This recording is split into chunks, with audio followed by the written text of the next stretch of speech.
లక్షణాల గురించి మనం మాట్లాడుకుంటున్నాం. అర్థమవుతుందమ్మా? ఇది పాయింట్. ఇక నెక్స్ట్ ఏంటమ్మా అంటే క్రియేటివిటీ యొక్క ప్రాసెస్. మనం త్వరగా చెప్పాం, ఒక కొత్త ఊహను కానీ వస్తువును కానీ ఉత్పత్తి చేసే ప్రక్రియ అన్నాం. మరి ప్రక్రియ అయినప్పుడు మరి సోపానాలు ఉంటాయో ఉండవా, స్టేజెస్ అనేవి ఉంటాయో ఉండవా? ఈ కొత్త టెక్స్ట్ బుక్ల ప్రకారంగా క్రియేటివిటీ యొక్క దశను మనం చూసుకున్నట్లయితే 4 దశలు ఉంటాయి. ఎన్ని ఉంటాయమ్మా? 4 దశలు. ఇవి ఏ గ్రంథంలో అయినా సరే ఇందాక నేను చెప్పిన ఆర్ట్ ఆఫ్ థాట్ గ్రంథంలోనే వీటిని పొందుపరచడం జరిగింది. అర్థమవుతుందమ్మా? గ్రహం వాలస్ రాసిన ఈ ఆర్ట్ ఆఫ్ థాట్ గ్రంథంలోన ఈ లక్షణాలు అనేవి ఉన్నాయి. అయితే ముందు దశలు, తర్వాత స్థాయిలు, 4 స్థాయిలు కూడా ఉన్నాయి. ఈ 4 స్థాయిలు 4 దశలు రెండు మనం ఒకేసారి మిక్స్ చేద్దాము, క్లారిటీగా గుర్తుంటుంది.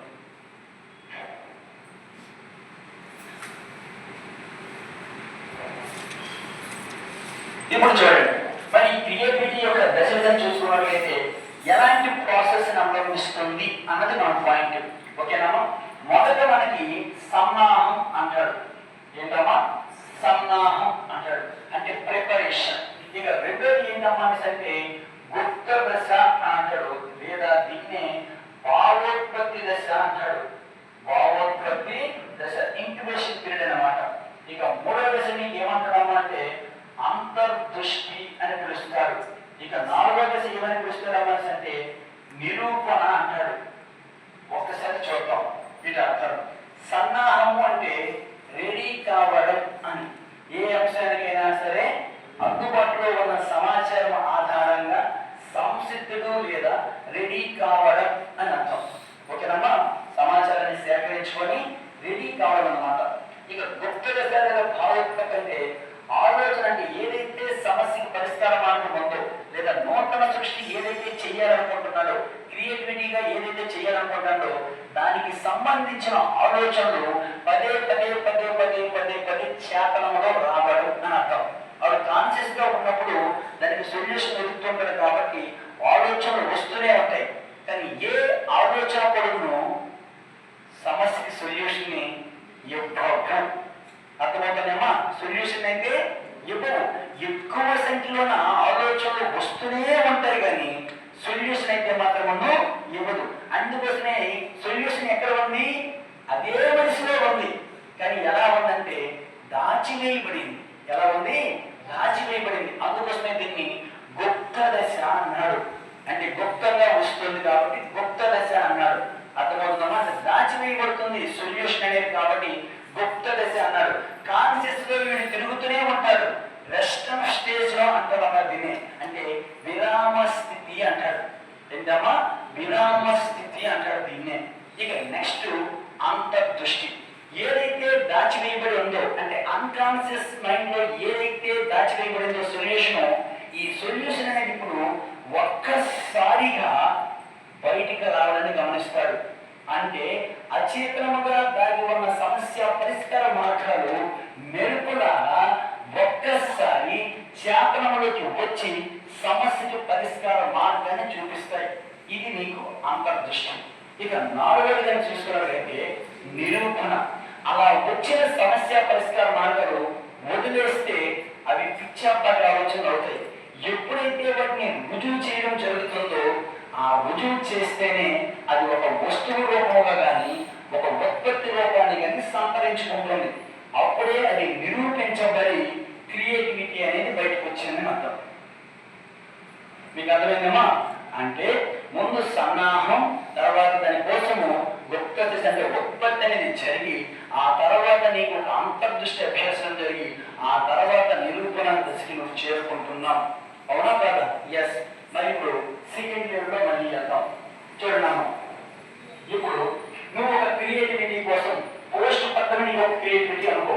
ఎలా చేస్తావు? నువ్వు క్రియేటివిటీగా ఇప్పుడు ఆలోచించాలి అనుకుంటున్నావు. ఓకేనా? మంచి కోచింగ్ సెంటర్లో జాయిన్ అవ్వాలి అనుకుంటున్నావు. ఎమ్మటే వెళ్ళిపోయి జాయిన్ అయిపోతావా? ఏమవుతావు ముందు? ఎస్, ఎంక్వైరీ చేసి రెడీ అవుతావు ఫస్ట్. అదే కదా ప్రిపరేషన్ అంటే. అవునా? అందుబాటులో ఉన్న సమాచారాన్ని అంతా సేకరించుకొని నువ్వు ఆ సేకరించడానికి ఏం చేసినావు? ఇప్పుడు ఎంక్వైరీ చేశారు. అవునా కదా? అంటే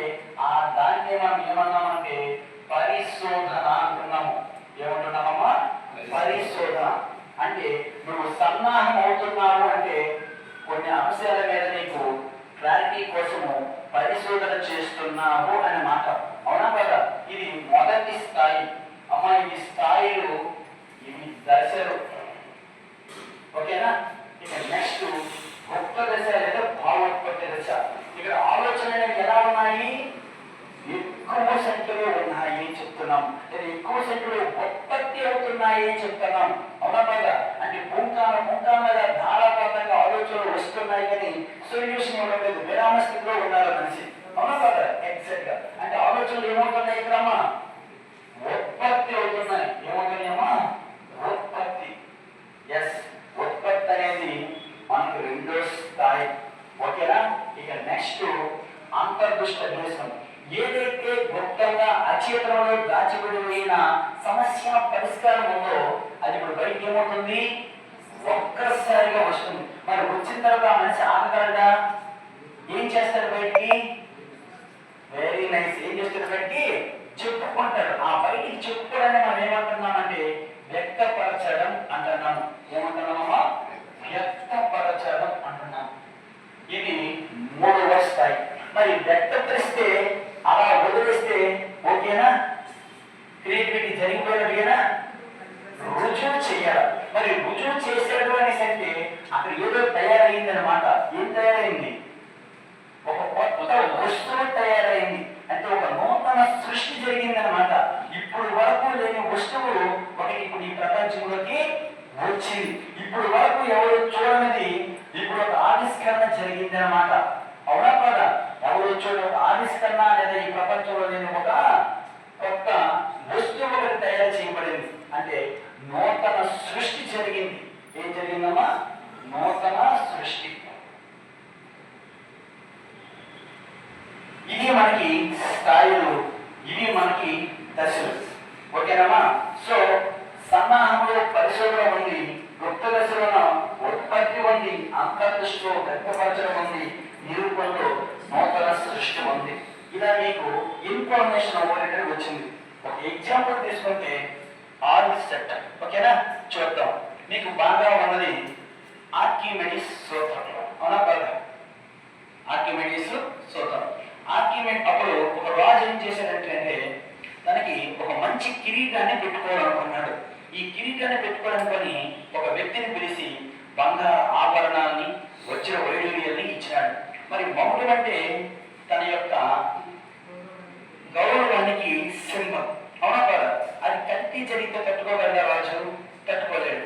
ఇప్పుడు డౌట్ వచ్చింది, మరి ఈ మౌఢ్యం అనేది ఏమైనా సరే కల్తీ జరిగితే నా గౌరవం దెబ్బతిన్నట్టుగా కదా అని మంత్రికి పిలిచినాడు. మరి ఎలా? మరి సొల్యూషన్ అనేది కావాలి. అప్పుడు మంత్రి మంచి మంచి నిర్ణయాలు ఇవ్వాలి కదా. ఇలాంటి ప్రశ్నకి పరిష్కార మార్గానికి మన రాజ్యంలోనే ఒక మనిషి ఉన్నాడు, ఆ మనిషిని పిలుస్తామని పిలిచినారు. ఆ మనిషి ఎవరమ్మా అనేసి అంటే ఆర్కిమెడిస్. ఆర్కిమెడిస్కి చెప్పడం జరిగింది, మెడిస్ ఇలా జరిగింది, నేను మౌంటైన్ పెట్టుకోవాలనుకుంటున్నాను, ఎంత బంగారాన్ని, నువ్వు వచ్చినాన్ని, నువ్వు వైద్యులని ఇచ్చినాను, ఇది కల్తీ జరిగిందా లేదన్న విషయం నాకు వేగంగా చెప్పు అన్నాడు. ఓ అని ఒప్పేసుకోండి. ఆర్కిమెడిస్ వెళ్ళాడు, ఆలోచిస్తున్నాడు. సమస్య పరిష్కార మార్గం దొరికిందా? దొరకలేదు. ఆలోచించాడు, కానీ రాజు దగ్గర నుంచి వచ్చింది, ఏమైనా ఆర్కిమెడిస్ ఏమైనా అయ్యిందా అని. ఎందుకు సరే అంటే ఆల్రెడీ కిరీటం తయారైపోయి వచ్చేసింది, నువ్వు ఇంకా సమాధానం చెప్పకపోతే నేను పెట్టుకోవాలా లేకపోతే వదిలేవాలా అనేసి అన్నాడు. నాకు కొంచెం టైం ఇవ్వండి అన్నాడు.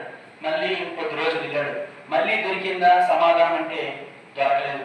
ఎంత ఆలోచిస్తున్నాడు కానీ సమస్యకు పరిష్కార మార్గం దొరకకపోతే మళ్ళీ పిలిచినాడు. ఎందుకు?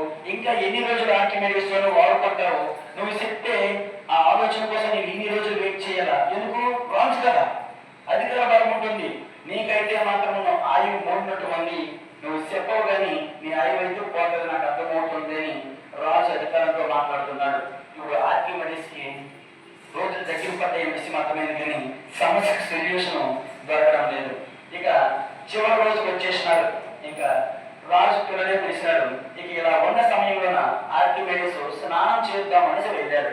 వెళ్ళేటప్పటికప్పటికి రాతి తొట్టిలు ఉండేవి.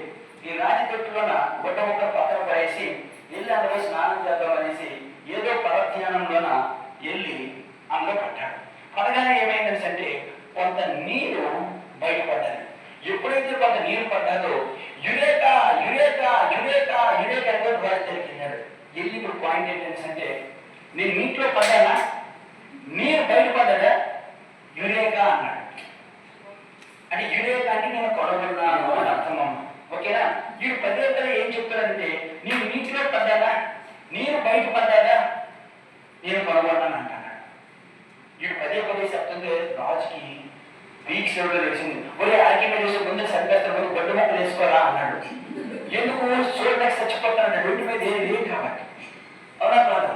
ఎందుకంటే రాజు ఏమనుకుంటానంటే, వీడికి చంపేస్తున్నాను అనుకొని మట్టి స్థితిలో లేకుండా అయిపోయినాడేమో, అందుకంటే గొడ్డు మొక్కలు కూడా లేకుండా నా దగ్గరికి యురేకా అని వచ్చి చెప్పిందే చెప్తాను అన్నట్టుగా రాజుకుంది.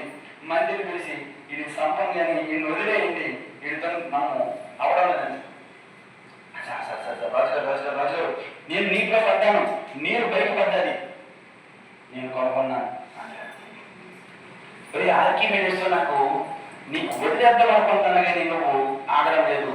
నువ్వు ఏం కొనుక్కున్నావు, నువ్వు ఏదైతే కొనుక్కున్నావు అది నాకు చూపించు, కానీ ఇలా నేను ఎక్కేకు ముందు చూపించు అన్నాడు. అంతే కదా, పిక్చర్లో ఒకటే చెప్తున్నారు తప్ప చూపించట్లేదు. అది నిజమో అబద్ధమో మనకి ఏది అర్థం కాలేదు. నీటిలో పడ్డానా, నీరు బయటపడ్డానా, నేను ఎట్లా ఉంటుంది ఎవరికైనా ఒకే మాట వినాలంటే కష్టం కదా. ఎస్, ఇప్పుడు ఏం చేశాడంటే ఒక బేకరీలోన నీరు తీసుకున్నాడు. ఆ బంగారం కిరీటం ఏదైతే ఉందో దాన్ని అందులో పెట్టాడు. అది ఎంత బరువును కోల్పోతుందో దానికి సమానమైన నీరు బయటికి పడ్డాన్ని గమనించాడు. అప్పుడు ఆర్కిమెడిస్ సూత్రం అనేది మీకు ఎస్టాబ్లిష్ కావడం అనేది జరిగింది. అర్థమవుతుందమ్మా? ఎస్, ఇప్పుడు ఇదే స్టోరీని ఇక్కడికి ఎస్టాబ్లిష్ చేస్తాం. ఓకేనా? ఎస్, ఇప్పుడు పాయింట్ చూడండి. ముందు ప్రశ్న